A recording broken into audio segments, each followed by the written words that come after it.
On this episode, I'm excited to be joined by a true footballing legend, a Premier League winner and the Netherlands' all-time top goal scorer, Robin van Persie. Robin, thanks for joining us, mate. Great to have you. With all our guests, we go back to the start. What was it like for a young Robin van Persie in Rotterdam growing up? It was a different time, you know, less cars around, it was more free. We didn't have all these tools the kids have nowadays, iPads, PlayStation, all that stuff. It was very basic, but if I look back at my childhood, you know, I always do it with a big smile. I was free. Both of my parents were artists. Yeah. So they have a different mindset than most other parents in terms of just being who you wanna be. You started off with Excelsior at a very young age, and you was a winger. You know. I played everywhere. Off the sides, in behind, and then you went to Feyenoord at 16. What was that? So I played at my first childhood team, Excelsior, which was in the area where I grew up, in East Rotterdam. From the age of 5, was a year younger than what allowed. From the age of 5? Yeah. Wow. And then I played there until my 13th. Yeah. And then I moved to Feyenoord. 2002, you made your debut as a teenager. What was that day like? What did that mean to you? It meant a lot, but for my generation, for my team, and you know, as most players think that they're the best of their team, I'm sure you had that same feeling in the youth. I was the last one for my team who had his chance. Really? In 2002. And I was doing well in that year before. I was scoring most of the goals. I was top scorer of that league. We won the league in the under-18s. And every single colleague of mine, all my mates were getting to train with the first team. They could make their debuts. And I was like, hang on, what about me? I'm the best player in my mind. I'm scoring goals, So, that was tough. And then a month later it happened. I was training only twice with the first team. And then the coach told me that I would start against Vitesse away. I was so determined, like, okay, this is the moment, I have to take it.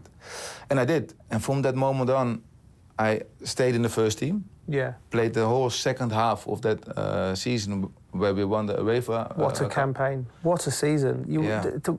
Would you say it's one of the biggest seasons in finals history to beat Borussia Dortmund in a UEFA Cup final? Yeah, incredible. and before that, we beat Rangers, we beat Inter Milan, we beat PSV and Dortmund in the final. And I had a good campaign. So it's like within a couple of months, my whole life changed. And then I only ended up having 1 year left on my contract. I played my games in the under-21s. I had a game against Ajax, just around the corner here, actually, at the Toekomst. Steve Rowley was there, and he was convinced. You know, he said we should take him. So in the meantime, my dad, who went to watch the game, so he went to grab a beer at the hotel close by, and in that same hotel, Steve Rowley stayed. Wow. So it's like, and then Steve, they just literally saw each other at the bar, at the restaurant, and then my dad said, listen, if you want to do something with Robin, if you want to buy him, this is the moment. You only have a day or two, because otherwise he will go to PSV. And then 2 days later, I'm in the plane to Arsenal. That jump from Feyenoord to that Arsenal team of 2004, and you walk into the dressing room. Dennis Bergkamp must have been one of your heroes. Yes. Thierry. Yeah. Patrick was still there. Yeah. One of the great teams of English football. How was that for a young Robin van Persie walking into that dressing room? What made me sort of relax is that I had a chat with Arsène, and we both agreed that I wasn't a top player yet. But I said, okay, but I want to become one. He said, okay. He said, the first 1.5 years, every minute you play in the first team is an extra minute. Just look at it that way. Take it easy. There's no rush. Learn from Dennis, learn from Henry, learn from Perez, learn from Ljungberg, and just be open-minded about it. He said, I will not judge you the first 1.5 years. Yeah. He said, and that gave me a lot of peace. You had great moments though in the first 4 years at Arsenal. And Arsenal clearly trusted you. You took a penalty in the 2005 FA Cup final. That was my first year. At the end of my first year. Incredible. Like, that must have given you massive confidence. It was one of my scariest moments of my career. Yeah. Because I never took a penalty in my life before. Wow. Not even as a youth player. Wow. Never. Did Arsene know that when he selected you? It's a funny story. Edu, he knew that he was about to leave as well. And he got a little bit scared. And he was the third penalty taker. So he was like, yeah, okay, I will take it. And then a couple of seconds later, he's like, Arsene, I don't feel good. It's my last kick. I don't want to mess it up. And then Arsene said, okay, no problem. Yeah. Who wants to take it? Yeah. And I was like, me. Yeah. And I was like, when I did that, I was like, you know, one of them. I was like, oh, no. And then he said, okay, you take it. And then on the walk at Cardiff, because I was playing at Cardiff, towards the ball, I thought, you know, I'm gonna do a confidence chip up. I'm gonna do a keep you uppy. Yeah. It went wrong, you know. I wanted to just the easy one, click, click, and then in my hands, but it went click, click, and it went the other way. I went after that ball, and I was like, okay, this is not going as planned. And then I was like, okay, choose your corner, focus on the ball, focus on your standing leg, and I did that, and it went in very nice. Relief. And then it went in the back of the net, and I was like, yeah, okay. What was the moment in your mind when you thought to yourself, I'm the main man here? I didn't realize it until quite late, really, because I've never been a goal scorer up until that moment. I actually like a nice long shot which hits the crossbar and goes out. I could really enjoy that. Yeah, that's the artist in you. That is. So I wasn't really thinking of. So I was in that process of becoming a goal scorer. Yeah. But I wasn't there yet, and I scored about 10, 13, 14 goals a season. Yeah. I was happy with that. I was more looking at my assists than my goals. Yeah. And then Arsene didn't buy after Adebayor left to City. He didn't buy any striker. I said, I think you should. I think you should buy a striker. He said, yeah, but I have my striker already. And then he said, that's you. He said, you are my striker. And a bit before that, like you mentioned, Cherry left, and we had a chat as well. And then he mentioned that that it's now my time to become a striker. And I was like to Cherry, because he went on to play at Barcelona. And I was like, I'm not convinced that I'm a striker. I don't see myself as that. And then Cherry said, no, I think you are. Really? But you just don't know it yet. Wow. He said, find out for yourself if it makes you happy. Yeah. And previously to that, a couple of months before that, I played 2 games with the national team as a striker. And Arsene saw those 2 games. And he said, I think you can do it. I think you have it in you. And I was like, okay, I have to change my way of looking at football. I have to change my style of playing. It's so different if you compare it to number 10 position or a striker position. So I said, okay, I will give it a go in pre-season and see how it goes. If it doesn't go well, please buy another striker, because we need to be ready for that. And then he said, okay, no problem. He didn't buy a new striker. I had a good pre-season. I remember playing against the Arsenal team, and we at Chelsea, we always felt... What was your way of thinking about us? We always felt if we could get through the first 25, 30 minutes and block the middle of the pitch, we always knew there would be a chance. We've really respected you. Ultimately, I think Didier was the difference. I think that part of the pitch was why that Chelsea team was so successful, because we had the luxury of being able to not play great football and win a game. I don't feel like that Arsenal team, you didn't win enough games where you didn't play well. We could, I think, because Didier could just bosh. And you could, we could in mix my it opinion, as well, defensively, you had guys like Terry at the back. Carvalho, Gallas. Gallas. And then you had in Midfield, you had at one stage Essien, Makaleli, incredible. We had a powerful Lampard, team, powerful team. So you could close the door as well. Yeah. So it was for us, it was really difficult to break you guys, you know, in terms of really hurting you to score goals. It was always such a difficult games. Yeah, no, they were great games. They were great games. They were good. And then you made the decision to go to Manchester United. I'm going to embarrass you now. We're talking about you only last week with Rio, and we asked him a question. We said, what player come into Manchester United, or in your whole career, that you come in and the level lifted around him and he surprised you? And he said, He said, I played against him. I knew he was a top player. He said, but you don't realise he's one of them players, and this is, for me, this is the biggest compliment a footballer to another footballer, that you can, when you work with him day on day, you realise the quality. He said, you come in, and he said, and then Wayne felt like he had to lift his game, and all the great players around him. And he said, for sure, he said, you wouldn't have won the trophies if Ferguson wouldn't have got you in. I said, I mean, that's as good a compliment as you can. Yeah, well, yeah, definitely. And for me as well, it's like, you know, that feeling when I arrived at Arsenal, that wow feeling, that's the feeling I got again. Yeah. When I arrived at Manchester United. Yeah. And even in that team as well, again, I knew my place. Because they had their own group of players who were protecting the philosophy, protecting the intensity, protecting the team... culture. The team culture, exactly. That's what I'm looking for. They had Carrick, they had Vidic, they had Ferdinand, Giggsy, Scholesy, Rooney. So at Arsenal, towards the end of my years, my last few years, I was one of these players. You was driving the culture. Yes, I was one of these players together with Cesc, together with Nasri later on. But I knew at Manchester United that their culture existed already. And I respected that. And so I knew my place. And for me, it was actually easier than my last few years at Arsenal in terms of performing. Yeah.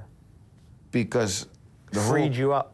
Yeah, I was like, listen, I'm here to train well, to do well, to make the difference. Every game.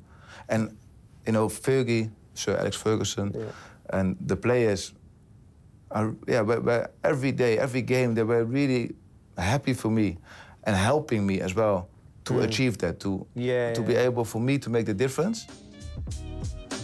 And then Fergie had that meeting, you know, where he told everyone that he was about to retire. And that was a big shock to everyone because no one knew. No one knew. Would that have changed your decision, do you think, if he would have said, I'm not sure?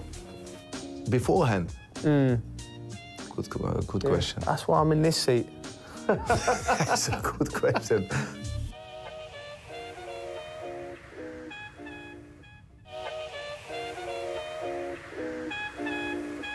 When you got your hands on a Premier League trophy, having been in, was it nearly a decade, or and then you finally got your hands on the trophy. How was that feeling? A fantastic feeling. But I realized as well is that, you know, just like that whole year I was driven, like every day with every meal, every siesta, it was like just to win the trophy that whole year. And it's so strange, but when when the moment happens, it's like you hold it up 5 seconds and you give it to the next one.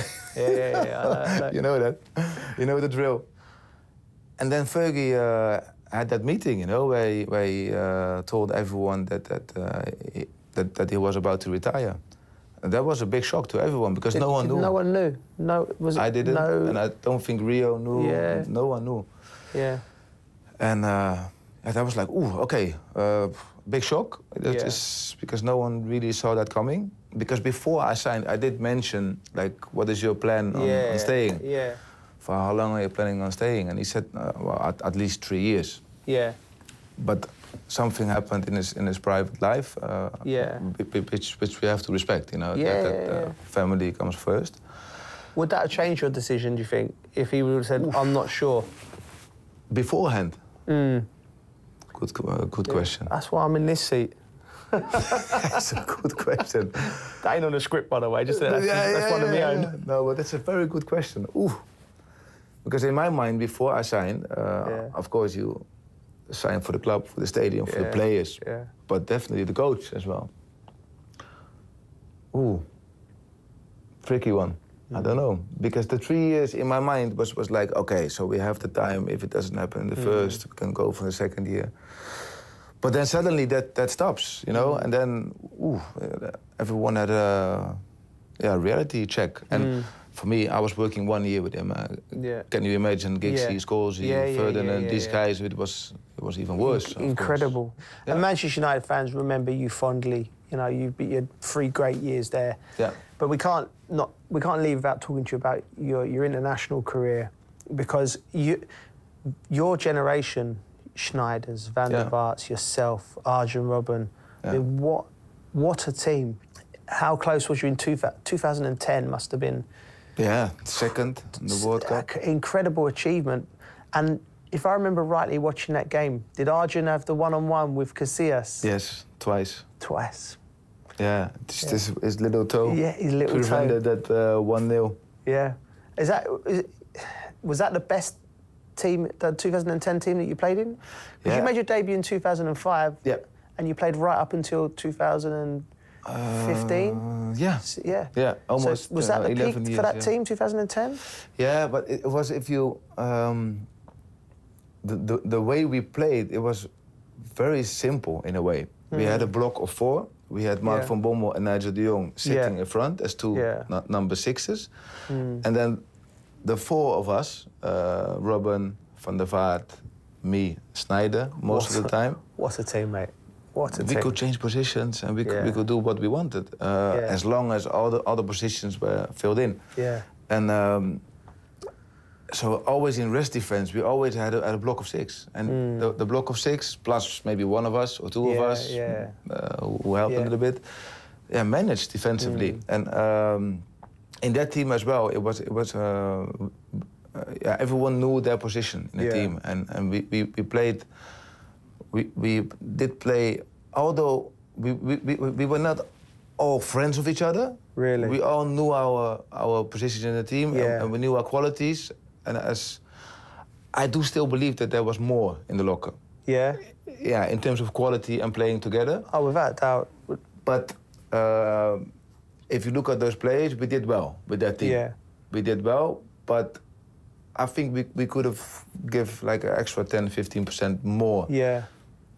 We've talked about how much you admired Dennis Bergkamp, you know, Marco van Basten, but you finished as Holland's top goal scorer. I mean, you must sit at home sometimes and think, wow, what an achievement that is, because it's not a small country. You're one of the big countries in world football. Yeah. Yeah, it was never on my mind for the first 50 caps. For someone who didn't see himself as a striker at the start, you know? Because the first 40, 50 caps, I played as a left winger, right winger, number 10. Yeah. So I didn't score many goals. Yeah. It was only when I made that swap towards a striker. Then I didn't really enjoy it as much anymore when I hit the crossbar and it went out. It didn't really matter for me how I scored, as long as I scored. Yeah. I mean, you had a great time in Fenerbahce, but your career has been that beautiful story where you end up going back to where you started. Was that an emotional thing for you to go back to Feyenoord and finish your career there? Yeah, it wasn't part of the plan personally. You're right. Because I had the option to go to Galaxy, to Dubai. I was actually more leaning towards that. Yeah. And I was like, you know, so you can combine a nice life in a different place. Yeah. And then play with the football. Yeah. I was coming towards like 32, 33 years old. After my Fenerbahce years, I was 34 actually. Yeah. So, okay, what to do then? You know, and then I was like, you know, my wife and my kids, they've obviously always followed me wherever I went. And then I was like, okay, now is the time to ask them as well, like properly. Like, okay, how do you feel about this? Because it was all about my dreams and my goals and targets. And I said, so we sat together and I was like, what do you guys want? You know, and that was confronting because I had my mind more leaning towards a new adventure, you know. That was how I saw it. But my wife, after almost 14 years abroad, she was like, yeah, I actually like to go back home. I said, I come back. let's fix it with Fenerbahce, and I come back. So, beautiful end to your football career at home, and you've taken your first steps into coaching. What's the ambitions for you? In the near future, I just finished my UEFA A course. Yeah. And I'm trying to do the pro license. Yeah. Hopefully, I will start doing that from next year's June. And that gives me that freedom of being a coach on any level. Now I can coach all teams until the under 21. And for me, the most important thing is that it gives me energy. You know, I really like to be a coach of a youth team now. This is my second year with the final under 16s, and I really do like it. And I really do like coaching these kids, talented kids. I like to work at the highest possible level. But I don't have a clear picture in my mind where I say, okay, within 5 years I want to be the head coach of this and that team. I just love giving training sessions. I love all the tactical way of playing on game day. I love to find solutions for tactical problems of the opponent. You know, I like it, and you know, hopefully I can do the pro soon, and then we see it from there. Robin, with each of our guests, we do a quick fire, 5 questions. If you could play alongside any striker, past or present, who would you choose to partner you? Marco van Basten. Yeah? That would be dangerous, them two. My goodness. Biggest regret of your career? If I look back at it, I would love to have that mindset I had at Arsenal earlier. Okay. Even at an earlier age, at 14, 15, with that mindset, I would be better sooner. What's your favourite goal you've ever scored? The header against Spain. Oh, with the national team. I forgot about that one. Iconic goal, iconic. If you could go back and relive one game of your career, which game would you choose? The World Cup final. Which defender gave you the toughest time? 2, but that was a duo. It was Ferdinand and Vidic together. Yeah. Because they really worked as a unit. Yeah. And against Chelsea was John Terry. Yes.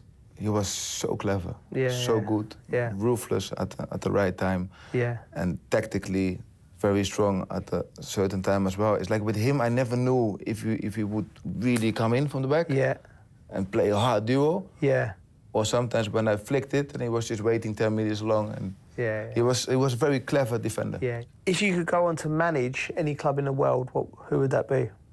As a kid, I grew up with Feyenoord. So I would love one day to manage Feyenoord. Yeah, don't say that too loud, mate. You're scared of manager in charge. No, he knows. He knows. Because I'm working with him once a week, and he knows I'm not dangerous. Yeah. The opposite, quite the opposite. I think that's a perfect way to end this interview. It's been a privilege, mate. It's been a privilege watching you play. And well, likewise. You know, and it's going to be interesting watching your next move into coaching. Yeah. Yeah. Thank you very much. Cheers. Top man.